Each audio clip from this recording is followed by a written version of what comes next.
Приветствую вас на канале Сад Огород своими руками. Сегодня мы проводим комбинированную высадку луковичных цветов в горшок под названием цветочная лазанья. Это очень интересный способ, который мы применяем уже не один год, и нам очень нравится. В высадке будет принимать участие 3 вида луковичных цветов. Давайте я их сейчас открою, чтобы их было вам лучше видно. Высаживать будем тюльпаны.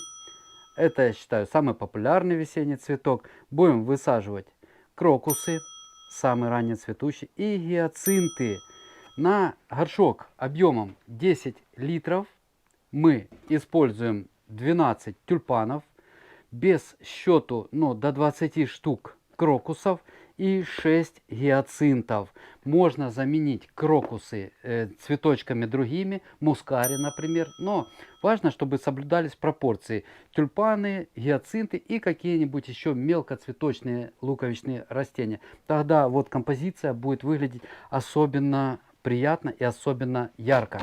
Смотрите, как я сказал уже, 10-литровый горшок, диаметр 28 сантиметров. Можно использовать даже вот такое ведро. Можно использовать негодное ведро с трещинами какими-то небольшими, повреждениями, которые вы не будете использовать. Разницы никакой нет. Потом задекорируете, обвяжете, либо в пакет его красивый поставите.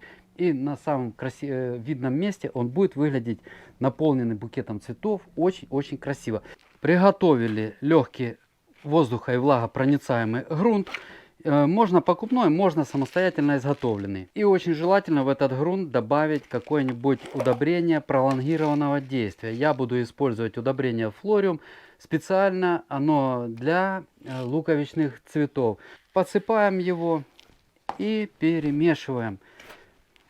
Элементы питания, которые мы внесем сейчас при посадке, они будут помогать нашим цветам быть более яркими и насыщенными по цветам. И также будут более крепкие стебли, более зеленые листья. Поэтому внести какие-либо удобрения пролонгированного действия при посадке, особенно вот такой в ограниченный объем почвы, очень желательно. Наполняем горшок, в который будем высаживать растения, приблизительно, чуть меньше половины объема. Наполнили, разровняли и размещаем цветы, которые самые высокие по своим природным особенностям. Это тюльпаны. Они у нас самые высокорослые. Размещать их можно, в принципе, в любой последовательности, как вам на душу ляжет, как вам нравится. Какие тюльпаны лучше всего использовать? Да, любые. Только чтобы не тюльпаны Кауфмана и не ботанические тюльпаны, которые зацветают очень-очень рано и которые небольшие по своей сути. Тюльпаны должны быть хотя бы ростом 40 сантиметров. Плотная такая посадка, размещение луковиц, она позволит нам добиться такого, плотного цветения. Вот почему мы так плотно размещаем. Присыпаем тюльпаны слоем почвы приблизительно 5 сантиметров. Вот так вот. И разравниваем. На следующем уровне размещаем гиацинты. Гиацинты по высоте достигают 20-30 сантиметров. Как раз они сравняются с тюльпанами за счет того, что мы их высаживаем выше, чем тюльпаны. Гиацинтов мы используем 6 растений. Не будут ли мешать луковицы гиацинтов прорастать тюльпанам, расположенным внизу? Не будут, потому что тюльпаны, движимые природной силой, природными процессами, они прекрасно обойдут препятствия на своем пути. И стрелки тюльпанов, стебли тюльпанов выйдут на поверхность беспрепятственно. Присыпаем гиацинты слоем приблизительно до 5 сантиметров. И размещаем на третьем слое самые мелко луковичные растения. В нашем случае это крокусы. В вашем случае это могут быть как крокусы, так и даже могут быть мускари, могут быть ирисы луковичные голландские. Очень красиво смотрятся ирисы.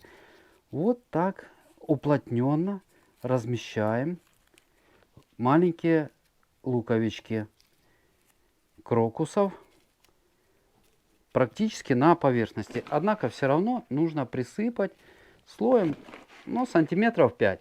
Прикрываем. Можно было чуть-чуть все сместить еще сантиметра на 3 ниже.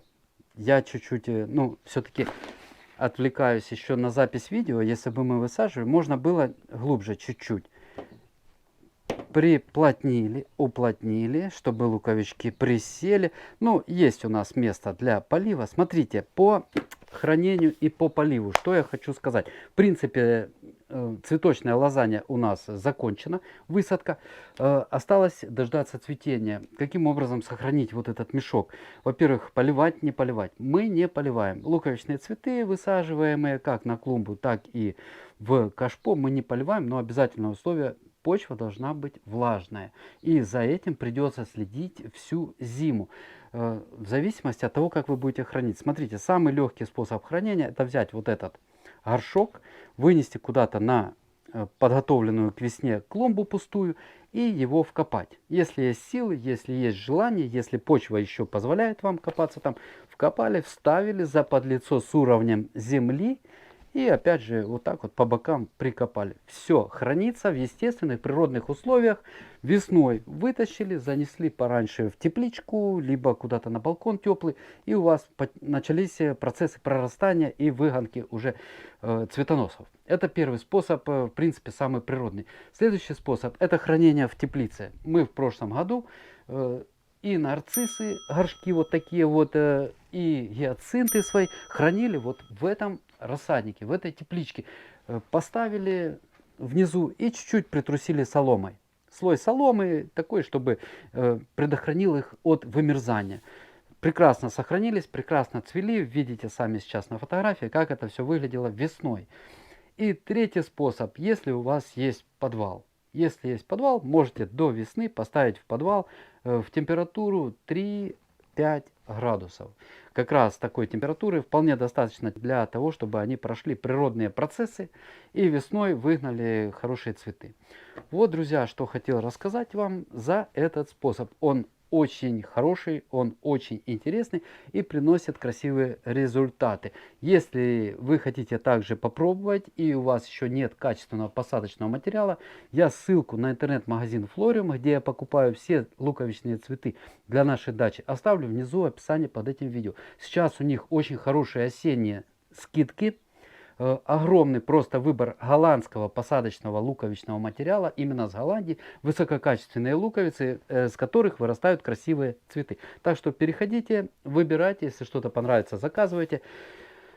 И в дополнение ко всем скидкам, которые действуют сейчас в интернет-магазине Florium, если вы введете еще дополнительно промокод «Наша дача», вы получите дополнительную скидку минус 10% на все растения, которые вы там закажете. Так что не забывайте вводить промокод «Наша дача» и получайте дополнительные скидки. Я думаю, вам будет приятно. Это личная скидка от меня. Я ее попросил для зрителей своего канала у директора интернет-магазина Florium, специально для вас. На этом видео закончу. Спасибо за внимание. Всего вам доброго, красивых цветов и мирного неба над головой. До свидания.